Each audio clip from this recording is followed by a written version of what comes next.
What's going on, you guys? How's it going? Welcome back to the channel. Thank you guys so much for tuning back into another video. Today's video, as you can tell by the title, I'm going to be going through and giving you guys my top 10 rarest jerseys in my collection. Huge disclaimer, and I want to say this right off the bat, I don't go out there and seek rare jerseys. I don't buy jerseys when they become rare.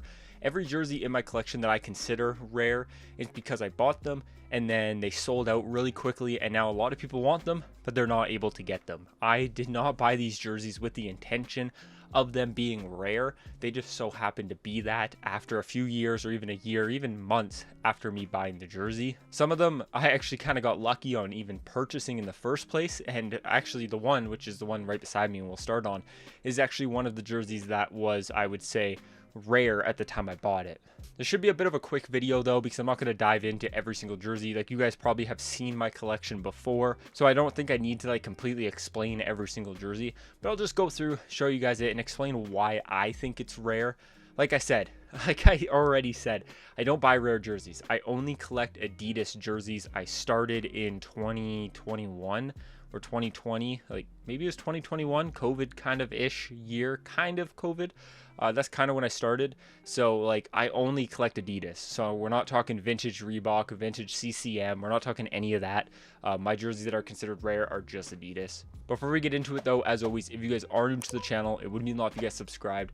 Like the video if you enjoyed. I also plan on doing a top 10 rare jerseys that I want in my collection. Like I said, I don't go out and buy rare jerseys, but if I had the opportunity to snag one of these at a reasonable price, I will give you guys my top 10 rare jerseys that I wish I had in my collection. And with that said, let's get into it. Let's start off with my Florida Panthers Reverse Retro 2 jersey. This one has Barkov on it. I got it sent in that way and got it customized. I didn't buy it that way. This thing's definitely rare. These Reverse Retro 1 jerseys kind of just sold out really quick. It was a fan favorite for people and people absolutely loved it. So the fact I was able to get this is insane. Next up's the Chicago Blackhawks Winter Classic jersey. This thing even has the patch on it, which is probably one of the sickest patches that the Winter Classic has ever done, in my opinion. This thing's absolutely beautiful. I don't even remember how I got this jersey or why I was able to buy this thing. I genuinely forget, but it's definitely one that a lot of people want in their collection, and you can rarely find it now. Now this next one, I don't even know how rare it is anymore. It definitely used to be pretty rare, and maybe it's not rare for everyone, but I'll explain kind of why it was rare for me. And that's my Carolina Hurricanes away jersey. Now, a lot of people might look at this and say that's not rare, but like, I'm pretty sure really at the time, I got this obviously from Ben H as he got some in stock, but away jerseys were so hard to find in the NHL, and I'm pretty sure that there was a point where you could only get this really from the team store maybe, and from Sports K. And the problem with Sports K is that it was like $190 Canadian, plus you added on $50 shipping, so it came out to be like $250 for this jersey. I was never gonna pay that. So the fact Ben actually had it at a reasonable price, I consider it rare in my collection, for me at least. And that's the thing about these. Some of these jerseys maybe are rare to me just because of my situation. In order to buy them might be difficult, but it might not be rare to some people. This next one though, I know is rare for everyone. And that's the Arizona Coyotes Reverse Retro 1 jersey. This thing, I mean, I can't talk about this enough. This is one of my favorite jerseys in my collection. I would love one day to have just a whole sick like game room basement and have this hung up in a shadow box, because this thing is a work of art. Okay, this next one I'm going to throw in here too. It's pretty similar in a sense that it has similar colors. I actually don't know how rare this is. I just look online and I can't find this thing anywhere anymore. And that's the LA Kings Reverse Retro 2. I know it's not the Reverse Retro 1. That thing obviously is super rare nowadays. But this thing I don't see anywhere, and I think it's a beautiful jersey, and definitely like one of the nicer Reverse Retro 2 jerseys.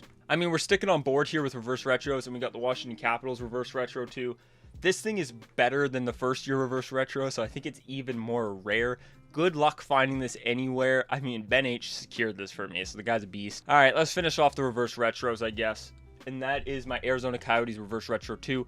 Another one people didn't like as much as the first one, but again, definitely is rare. You can't find it anywhere. I'm pretty sure that Arizona Reverse Retro 2 jersey actually was on sale for quite a while. Like, it definitely was. It was one that a lot of people didn't want, but I've definitely gotten some comments and seen some people saying they really like the jersey and one that they would want, and a lot of people don't actually have it. I guess that could be said for most Reverse Retro 2s, because, or even Reverse Retro 1s, because they only made a certain amount, but it's one I love because it's so similar to the Reverse Retro 1, so they go hand in hand together, so I think they're sick. Next up's my Florida Panthers away jersey. I remember at the time of buying this, I bought this on an eBay auction. I actually got it for a pretty good price. I think it was 120 Canadian. This thing was so hard to find. Like, I searched for such a long time to find this for a reasonable price. I don't know if it's still like that. I would assume it is, but for me and how hard I struggled to find this jersey for a reasonable price, it's rare to me. Now, this next jersey isn't maybe rare because of the jersey alone, but it's because of, you could say, the additions to the jersey that I think makes it a little bit rare. And that's the Vegas Golden Knights home jersey. This one has the inaugural season patch on it. It also has Jonathan Marchessault on it, and it has the NHL 100th year patch on it. So for that reason, I think it's kind of rare. What are the odds you see one of these jerseys with all the patches on it unless somebody goes out, buys those patches, and gets them put on? I think it's kind of rare. And last but not least, this is rare to me. That is the St. Louis Blues away jersey. This thing is a prime green. This thing is so hard to find, especially in Canada. It's so hard to find away jerseys. And Winnie City Hockey was lucky enough to get this for me. The guy's an absolute beast for that. But the Florida one, just like this one, are hard away, and even Carolina are hard away jerseys to find. Adidas just didn't seem to make a lot of away jerseys, especially here in Canada. Those are hard to get for a reasonable price. So to me, in my collection, those are all jerseys I would never sell. They're all rare to me. But there you guys have it. Thank you guys so much for watching. Again, if you guys would like to see me do a video of giving you guys my top 10 rare jerseys I want in my collection, then make sure to subscribe, like the video, and comment down below. Let me know your guys' thoughts. And of course, I will talk to you guys in the next one. Peace.